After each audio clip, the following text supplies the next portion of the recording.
Hey guys, in this video, I will show you how to fix OpenClaw bot Node.js version error. All right, let's begin. To resolve the Node.js version error, you must have at least version 22 installed, as OpenClaw requires this to function. Start by opening your terminal and checking your current version by typing node v. If the output shows a version lower than 22, you will need to update it. First, run the preparation command found in the video description.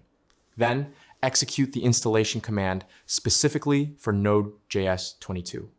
This process may take a few minutes as it downloads and configures the new software. Once the installation is complete, run node.v again to verify that version 22 is correctly displayed.